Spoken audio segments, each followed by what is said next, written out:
So we are going to get started on this session of Eat That Frog, and welcome to the session. Glad you could make it. And I hope you have your book with you, because this is what we're going to be talking about today. Chapter 4. It's called Consider the Consequences. So as we always do, we want to welcome everyone on the call. I want to review what we learned about last time. And I want to thank Anita for taking over the reins and teaching the class. So thank you for doing that, Anita. We appreciate you. And let's see who is on the call. I'm going to check back. I see Claire. And somebody else is not checked in, but I don't have your name, but you're here. So thanks for checking in. And here we go. Let's get started. So on Chapter 3, let's review. We talked about the 80-20 rule is the number of tasks versus the importance of tasks. And this is just a follow-up, right? Remember when the chapter before that we talked about prioritizing and sequencing your goals? It's really important that you are doing the most important ones first. Not that all your goals are important, but some, as you know, are harder to eat. Remember, Eat That Frog is, the whole concept is do the hardest things first that have to be done. Hi, Sarah. Thanks for joining us. Just going to say hi here.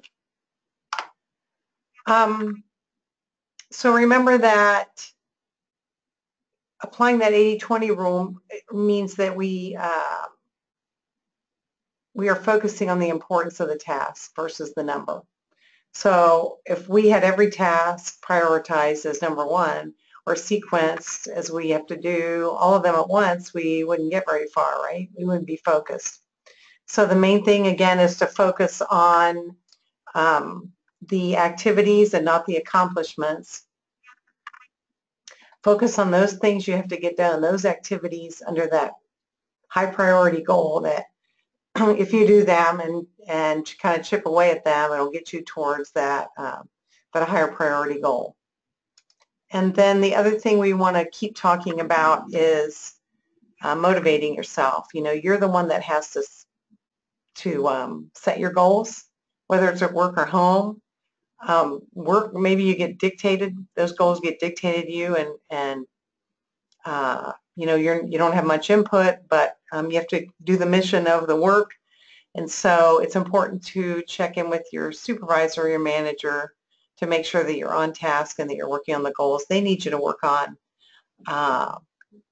and that we're furthering and driving the mission of the agency. So hope you guys found some help with that, and I think that chapter really helped give us clarity to keep moving forward and chipping away at our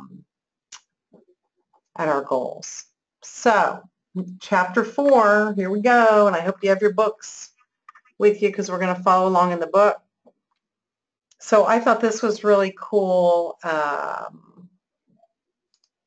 what the author wrote about in the first chapter. The mark of a superior thinker is his or her ability to accurately predict the consequences of doing or not doing something.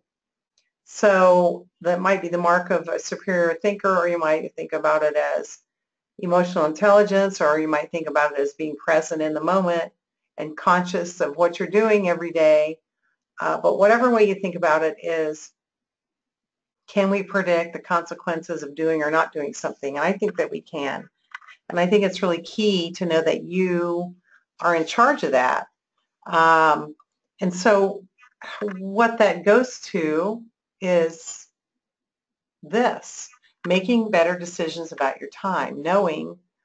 We talked about the last couple weeks, remember we talked about doing that wheel that we handed out, which is breaking down what do you do in a 24-hour period. How is your time spent? So I think that was really important, and some of you, that was kind of an eye-opening thing to think, oh my gosh, you know, maybe I do have an hour or two every day that I could focus on my goals. to be more efficient. But so on page 26, we're going to turn to that page, and I highlighted this part. Rule number 1 is that long-term thinking improves short-term decision making. So I'm going to type that in the chat, and I want you guys, as we're going along, I'd like to see you input into here. What does this mean for you? So long-term thinking improves short-term decision making.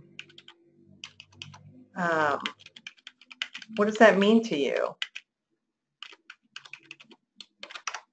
If you have a thought, type it in there.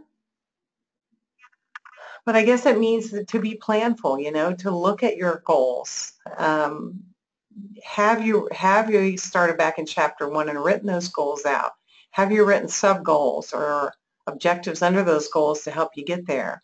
Have you, excuse me, sequenced or prioritized those goals so that you're working on the hardest ones first? You know, eat that frog means that the frog may be really ugly and we don't want to eat it, but if it's that thing that's staring you in the face, tackle it, you know, and how are you going to tackle it?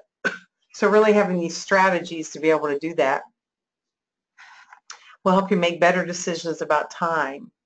And so something that is as important, that's important to you has long-term potential consequences. So what are the consequences of not making those long-term goals and thinking about the consequences? What if I don't do this? What if I don't do this today? How's that going to impact me tomorrow or next week or in 6 months? So what are the potential, let's go to the rules here. Future intent influences and determines present actions. So number 1, obey the law of forced efficiency. Here's some questions for maximum productivity, and think about this. What are my highest value activities? And what do we mean by that? Think about those who are willing to sacrifice, so successful people who are willing to sacrifice gratification, delay gratification, and then make sacrifices in the short term so they can enjoy the greater rewards in the long term. What does that mean to you? What does that mean when you're at work? You know, are you, you know, talking about with your supervisor or manager, what is my highest value activities? What are the things I should be doing every day, you know, to get to that bigger goal? And sometimes we have to pencil those activities in, right? Just like this training here today. Some of you are eating lunch, sitting here, you know, with us today, and you've chosen to make this a priority to, you know, take that half hour when you could kind of multitask and eat your lunch and join us as well. So I'm on page 27. If you're following, the winners are motivated by their desires towards activities that are goal achieving. So again, really staying on top of what your goals are. And are you doing a good job at that? Are you kind of staying on track, or is it easy to get off track? So what's number 2? And I thought this was really powerful too. What can I and only I do that, if well done, can make a real difference? And that's pretty profound, I thought. I'm on page 29 where it says there will never be enough time to do everything you have to do. So again, really focusing in, what can I do that, if done well, can make a real difference? This is really key to the organization. It's key to you in your personal life. Where are you going? Where are you going? What are, you know, no one's coming to tell you, you know, these are your goals and this is what you can do. We all have to kind of buy into this, you know, and of course we have agency goals and we have missions and we have our annual plan. Are we working towards those goals? And that's kind of a no-brainer, right? We should all be on top of those. But despite that, personally, what can you do to make a difference? And what are you doing to make a difference in the organization? So that's kind of a big question, I guess, to think about. but it's an important one. And, I think that all of us can appreciate that if each of us are working towards a common goal, if it's, work-related kind of goals or section-related or even job-related, just to your specific job, am I doing things that are making a difference in my workplace? Very important, I think. And then right now, what is the most valuable use of my time? And in terms of eating that frog, what's my biggest frog at this moment? What am I looking at that it's kind of overwhelming? It's that big frog staring you in the face, and what can I use my time right now to the most value? And this is the core, I think, question of time management, right? Is that am I making that difference? Am I staying on track? Am I focusing on the things that I'm supposed to be doing at work? Am I focusing on what I do today? Is that going to impact? How's that going to impact me in 6 months down the road? Do I need to start planning now? And so think of those short-term and long-term goals. Where are you with that? Sometimes we get to share those. Sarah, thanks for commenting. I would agree that long-term thinking improves short-term decision-making because it drives prioritization. That's really succinct. Wow, that's great. So maybe share that long-term goal with people. Hi, Cleo. Thanks for joining us.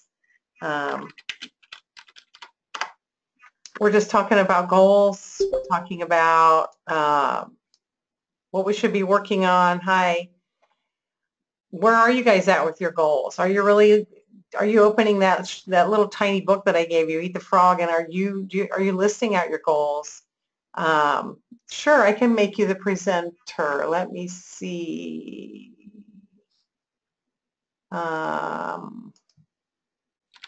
Yes, hang on, Cleo.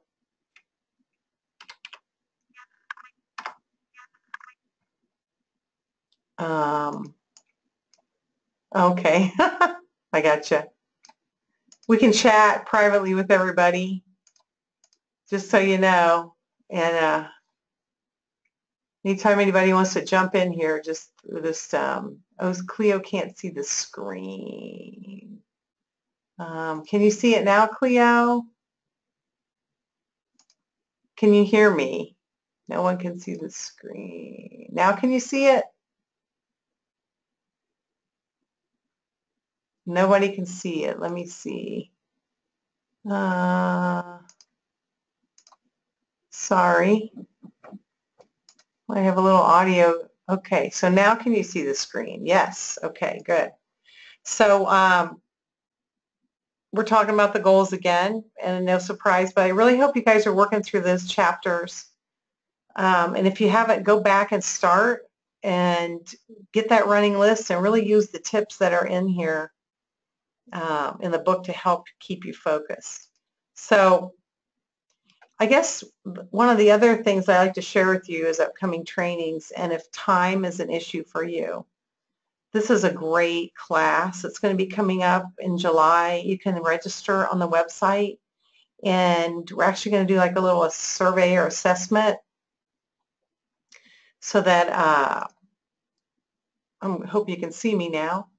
We're going to do a survey that you can kind of assess where you're spending your time, and then we'll break down through that training what are some of the tips that you can think about if you have an area that you have trouble keeping